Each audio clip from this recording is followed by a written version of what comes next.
What's your favorite flavor of ice cream? Strawberry. Well, that explains it. People who like strawberry ice cream tend to be people who cram everything in at the last minute.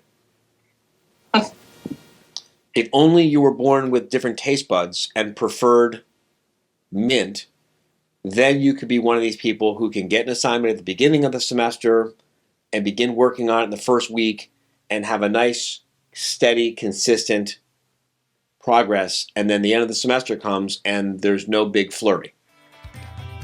While RJon was away, Team RJon came to play. Well, the cat's out of the bag now, folks, but we're still here bringing you our favorite and most importantly, actionable insights to RJon's newest book, Profit First for Lawyers. We're going to help you accelerate your law firm's growth so that you can experience more profit in every aspect of your life. We're also going to be providing some behind-the-scenes footage at what it's really like to work with RJon Robins. So, put your BS aside for the next few minutes and put yourself, your family, your firm, and your profit first. Welcome back to another episode of the Profit First for Lawyers podcast. My name is Carly, and today I'm in studio with the leader of Team RJon, the myth, the legend, the ever-energetic Delisi Friday. If you watched our reveal episode, which was on number 8, you saw a video of Delisi surprising RJon on stage in front of a live audience at our live quarterly meeting, or what we called the LQM. We're going to link that episode in the show notes in case you missed it. I also really recommend checking that episode out on YouTube if you've been listening only so far, because the look on RJon's face when he found out was absolutely priceless. Delisi, I'm really thrilled that you're here with us today. Welcome to the show officially. Hello, welcome. Thank you. So for our audience's sake, do you want to introduce yourself and your role on Team RJon? Sure. My name is Delisi Friday, and I am Chief of Staff to RJon Robins. I think it would be kind of an interesting progression as well for the audience to talk about how did you start and how did being Chief of Staff even come to be? How did I start? So first I was headhunted. I was not looking for a job. I got a phone call, and in true networking fashion, I said, I'll have a talk with you. I probably know someone who'd be good for that.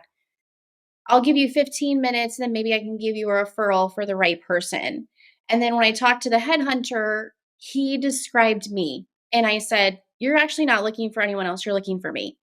So that's how I got into the job, and I've been here a little over a year now, and being Chief of Staff has been life-changing. I love that. I didn't know that, actually. I mean, I knew that you had been headhunted, but I'd never heard your story in its entirety. So what did you, obviously this person is giving you some information about the role. What did you think working for RJon would be like before you got hired? Did you have any preconceived notions? So I'll be really honest. I had to Google what is a Chief of Staff because the first thing I thought was, okay, well, there's a Chief of Staff to a president and a lot of Chief of Staff positions in the military that I know of. So I thought, if this isn't a position in the military and it's not a position with the president, I have no idea what a Chief of Staff even does. So I had to look it up to decide if it was even something I would want to do. What did I think it was going to be like? I had no idea. I mean, if you Google Chief of Staff, you're going to get a whole bunch of different answers, and they're very vague. They don't really tell you what a Chief of Staff does. And I realize now why. Because it's very difficult to explain what it is that I do. In my role as Chief of Staff, I'm a true confidant to the principal that I support. In this case, it's RJon Robins. He has to trust me with everything going on in the business. So does the entire leadership team and any executive that's in communication with him. Because if RJon Robins isn't available, I have to be able to step in to be his representative and to make decisions for him and in his place. And so there's a true connection and trust that has to happen in that relationship. I also have to be in communication with a lot of different individuals Because if my job is to give any kind of advice or feedback on any business decision that RJon has to make, it's my job to educate myself on what are the facts, what do I know, and decide what I think the best decision is to make. Because if he doesn't make it, there's a certain point where he entrusts me to. I'm also like a communication liaison between a lot of different people. So sometimes when you work for a principal who is as active as RJon's a serial entrepreneur with 22 legal entities. That's a lot of legal entities. So there's a lot of communication that happens. And sometimes my role is to hear a conversation and then decide who are the people who need to be aware of what just happened. And in addition to all of that, I also have to manage Team RJon. Everyone on this team is someone I'm responsible for. So if something doesn't get done, it's on me as the leader of the team to make sure it does. And it's my job to be the best leader I can be to make sure that everyone's doing what they're supposed to do. I have to entrust everyone on the team to do their jobs in order for that to be a duty of mine I'm successful in. So everyone who's been on this podcast is someone I entrust and I believe is going to do what they need to do without any handholding and without any micromanagement. And that's kind of what I do. There's a lot more to it, but those are the main parts of what it is that I do. A lot more to it. That's fair. I think in my mind, when I picture Delisi at work, I picture, the fairies in the forest in Sleeping Beauty when they are cleaning the house and baking the cake and making the dress, but after they get their wands out, right? Everything just kind of moves and orchestrates or kind of goes where it's supposed to. And you're like, I don't know what kind of telepathy or osmosis you're using to get all of this stuff done because my day only has 24 hours in it. I don't know what kind of time turner that you took. Well, I'm exposing myself as a nerd. Well, so you bring up a really good point, time management, and we can talk about it in a minute, but some advice that RJon has given me to be successful in my role is really key because we all have the same 24 hours in a day, but it's what you do with those 24 hours that sets you apart from everyone else. People ask me, what is it like to work for RJon Robins? And I give them two examples. If you've ever watched Shark Tank, imagine working for one of the sharks. That's exactly what it's like working for RJon Robins. And if they haven't watched Shark Tank, then I'll ask them if they know who the serial entrepreneur Gary Vaynerchuk is. If you know who Gary V is, that is such a great comparison in my mind because RJon Robins is a coach, a serial entrepreneur, and he is like walking content because every minute you get to spend with RJon Robins, there's some kind of wonderful knowledge or example or he gives great feedback every single day and every single hour. So if you get a minute with him, it's worth it. Oh, yeah. I mean, we have like 30 hours that we spent in the studio that we've been taking these clips from, and we have just about 30 hours of usable content. So it's I was actually laughing with him today. I was on the phone with RJon, and we were kind of bantering a little bit. And I was like, RJon, how do you pull these answers just like out of the ether? And he was like, Carly, a lot of experience, okay? A lot of experience. And I was like, I've known a lot of people who have a lot of experience that don't come up with the things that come out of your mouths. And a lot of books. I mean, a lot of books. That's why Profit First for Lawyers was a great book for him to write because it's something he understands. It's something he can speak to and has the experience and the know-how, but he believes in it so much. So it was a great book for him to write.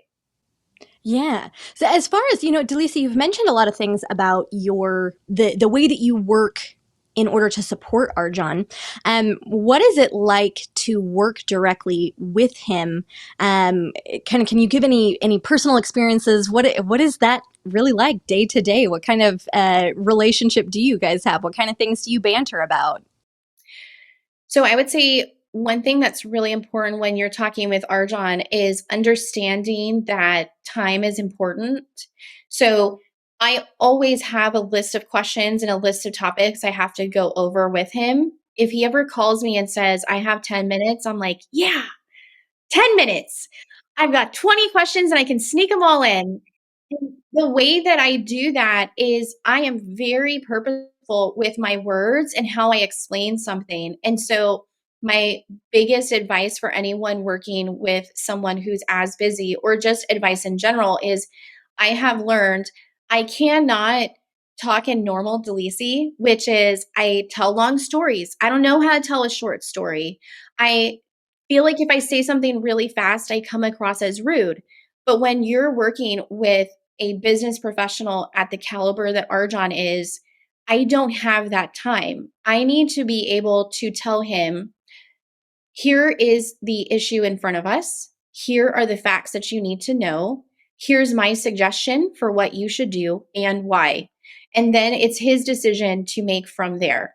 And as long as I can get those things in as quickly as I can, it allows us to make decisions fast.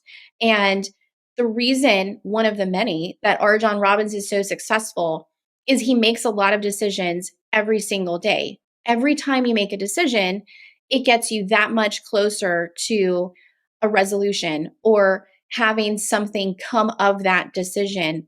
The license plate on RJon's car is decide. It's that important to him. So my role whenever I communicate to him in order to be successful is letting him know what's at hand, what are the facts you need to know, what's my suggestion and why, and then he decides. And in addition to that, sarcasm is actually my second language. And so we make so many major decisions every single day that somewhere in the middle of all of that, I have to say, you know what? I don't trust stairs because they're always up to something. Like, I just have to tell them a mom joke because we just had a really serious conversation and I need to like lighten the mood a little bit. And that helps because you can't be on all the time and not laugh. And having that relationship with him and being able to laugh, I think makes our relationship close. Yeah. I have noticed that about you specifically, Delisi, is that you seem to be so good at reading a room, you know? I think it's what makes you such a great leader on Team RJon as well, is that you seem to instinctively know when what tool is needed, like today we need a hammer and tomorrow we need a screwdriver and in 5 minutes we might need, you know yeah, I don't know enough tools. I shouldn't have started with this analogy, but You're absolutely right. You're absolutely right. Because, like this morning in our morning meeting, I knew I needed to just take a second and tell you guys that I appreciate working with you and that if you ever need me, I'm here for you because I felt it. I knew that was something that I had to talk about.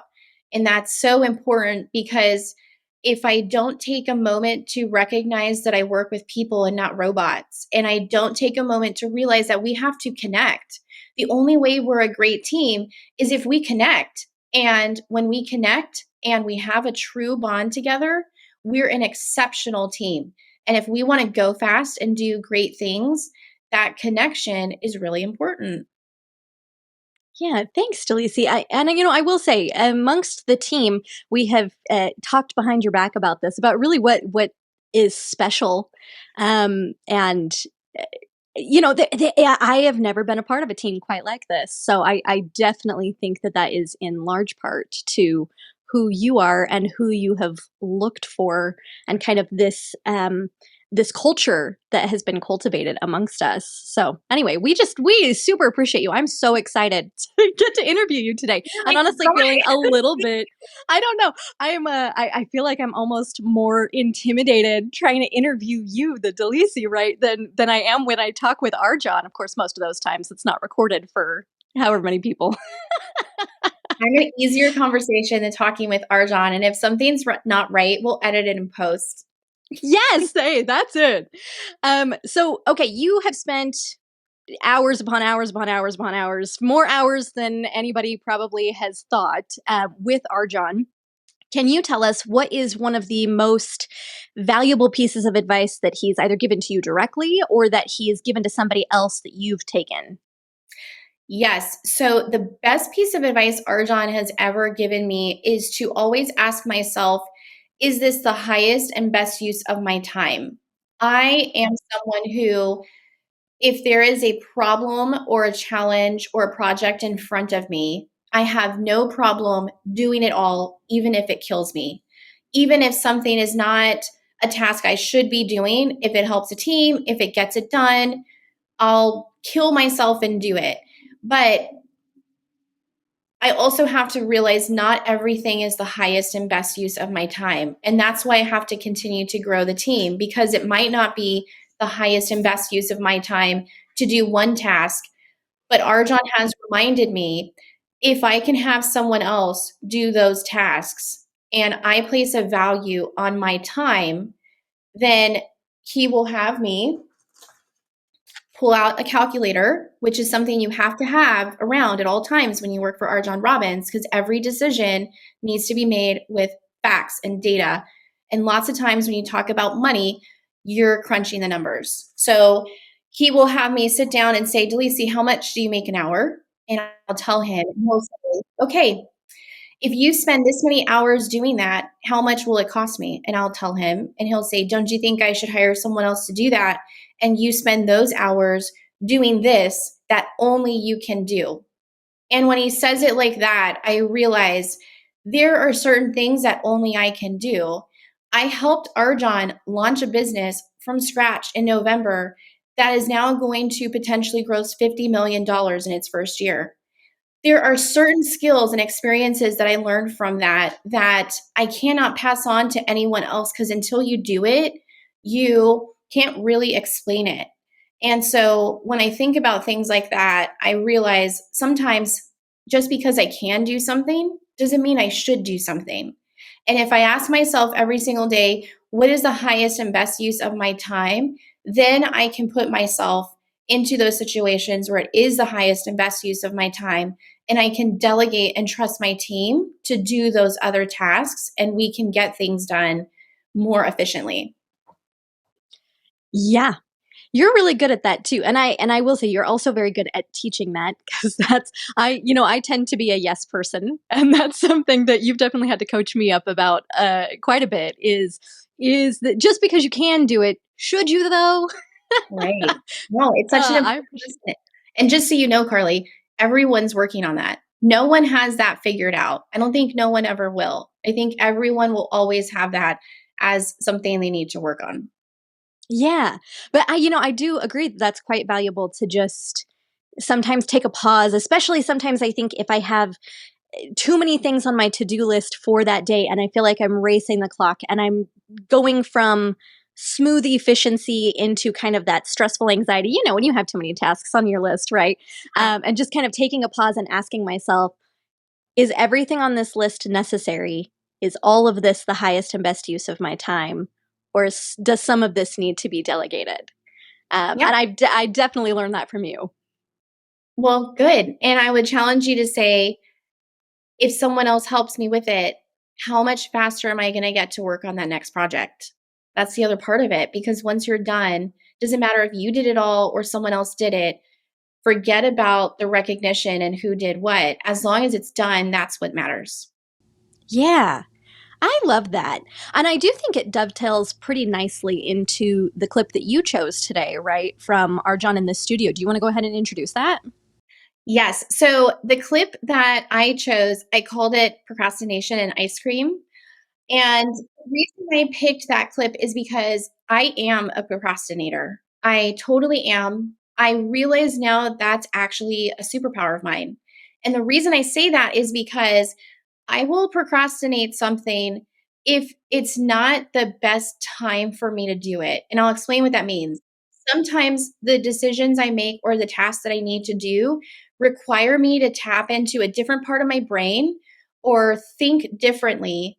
And if I'm not in that right headspace, it's going to be more of a challenge. So think about being creative. think about what RJon had to do to write this book. It's not like you just put in your calendar, okay, from 3 to 6 on Tuesday, I'm going to write one chapter. Either you're feeling it or you're not. If you're not feeling it, those 3 hours are probably not going to be very productive because you're not in that place to write the best content you can write. And so sometimes I'll procrastinate doing something if I'm not feeling it or I'm not in the mood or I'm not in the right headspace, because when I am, oh my gosh, the floodgate opens. It will take me less time. I will get it all out and it'll be great and it won't be a challenge. And so this clip really resonated with me because there was a long time in my career where I thought, man, I'm such an awful person. I put this time on the calendar for me to do something and instead I did something else. And look at the predicament that I put myself in. But if I'm not married to my calendar and I recognize the fact that sometimes you have to be in a certain headspace or in a certain mood to do the best work you can, then it's totally worth it. Now, in true RJon fashion, because he gives excellent examples, he talks about that and ties in ice cream. So, to all the listeners out there, a full disclosure, you will listen to this clip and you will learn something, but you might also want to eat ice cream after. I can't wait to look at it. All right, let's go ahead. Let's roll the clip. Hey, RJon. Hey. My quick question was, so I think that I noticed that I run from profit when I notice that I have an opportunity that's it can go wildly successful, and so I defer doing the things to get it done into the very last minute. Yeah. And so I wonder if I'm running from the work and not necessarily the profit. Does that make sense? Do you ultimately get it done? Yes. Well, then you're not running from the profit if you ultimately get it done. So it's just the work. So that's probably just a capacity thing, like a.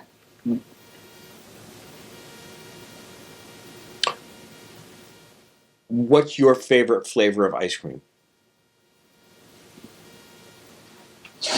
Strawberry. Well, that explains it. People who like strawberry ice cream tend to be people who cram everything in at the last minute. If only you were born with different taste buds and preferred mint, then you could be one of these people who can get an assignment at the beginning of the semester and begin working on it in the first week and have a nice, steady, consistent progress. And then the end of the semester comes and there's no big flurry. Unfortunately, you and I were born with taste buds that doom us to a life of cramming things in at the end. You see, fear, you know that your subconscious is messing with you if it prevents you from achieving the outcome. If the way you achieve the outcome is crazy and chaotic and whatever, well, then that's just your way of doing things. Right. Which we could talk about. There might be a better way of doing things. We could talk about there might be some workarounds. We could talk about maybe you should be thinking about hiring people who like mint ice cream to do things steady and consistent and predictable. What kind of ice cream do you like, Carly? Pistachio. You see? She likes pistachio ice cream, which is why I have to have people like her around me. You like butter pecan? I will eat it. But you don't like it. I don't eat it as much. You see? She's not a crammer. Okay. So we need people who like pistachio and mint ice cream around us. And you know the thing is, they need us. Because without us, we're the sparks, we're the explosions, we're the people who explode ideas. Okay. Yeah. I'm assuming that most people, maybe in your family, teachers, mentors, whatever, are a bunch of pistachio mint ice cream lovers. Yes. Yeah. Yeah. Well, they're them, we're us. All right. I loved that. I remembered that one because I thought it was such an odd question when RJon asked me what my favorite flavor of ice cream was. And I wouldn't have picked that one out of a lineup. So anyway, I just appreciate you bringing that today. Can I ask, what's your favorite flavor of ice cream? Strawberry. Obviously strawberry. I love it. Honestly, and I'm so glad that you brought that in today because I also tend to think of myself, in college, I absolutely was a crammer. I would not get something done until the absolute very last minute. And it's something that I have learned in my professional career of, more than 10 years, right? That I don't do that anymore. But I love that reframing it into, if you're procrastinating, it doesn't necessarily mean that you're lazy. It doesn't necessarily mean that you're a bad person. You don't have to feel shame about it. Sometimes maybe it's just an indication that that's not the best task for you to be working on right now, that there are better things that you could be moving forward into. And I think that's a really empowering framing, so long as you're getting stuff done, right? Absolutely. And so my father is a lawyer, and I will tell you that having a father as a lawyer, sometimes my dad will not answer a piece of discovery or not respond to emotion until he's pissed. Because when he gets pissed, he does the best legal writing. And then when he goes into a hearing, he's like, man, I'm going to kick their ass on this motion for summary judgment. I've got them. It was amazing. And he's so much more passionate. And I can tell he loves it because he did it when he was in the right frame of mind and when it was the best time for him to do that. And forget procrastination. Do it when it's the right time for you. Yeah. Oh, that's good too. You know what? There's another clip, and we won't play today, but let me tease this out to the audience because I think this one is a really good one. There's also a clip that RJon talks about in those 30 hours that I had written down, where he talks about using anger as a really positive, profitable tool. And I had never considered, anger is one of those emotions that, at least for me as a kid, I always was like, no, that's a bad emotion. We try not to be angry, right? But kind of reframing that as there is a time and there is a place. And sometimes you just got to wait for the right time and the right place. And then this is the best feeling you could be in for this moment. Absolutely. Absolutely. I ran my best mile when I was angry. That'd be the only time I'd run a mile. I better be angry or running from somebody. I love it. Well, Delisi, changing tacks just a little bit. Mm-hmm. So this morning, you had a phone call with the rest of Team RJon, and you announced something pretty big, right? So I know we have a clip, but do you want to give the audience a little bit of a teaser before we play this? Yes. So this clip is the big reveal that I did with Team RJon earlier today, where I told them what the prize was going to be. And for anyone who's been listening to the podcast from the beginning, we didn't know what that big prize would be. And I didn't even know what that big prize would be. Obviously, RJon didn't know because he didn't know we were doing a podcast. But it was a wonderful moment to celebrate the success of the team and the success of this podcast. And I'm really excited to share this clip.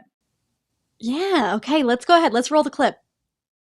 Welcome, everybody. I wanted to start off this recording and just talk through the big reveal, the big surprise.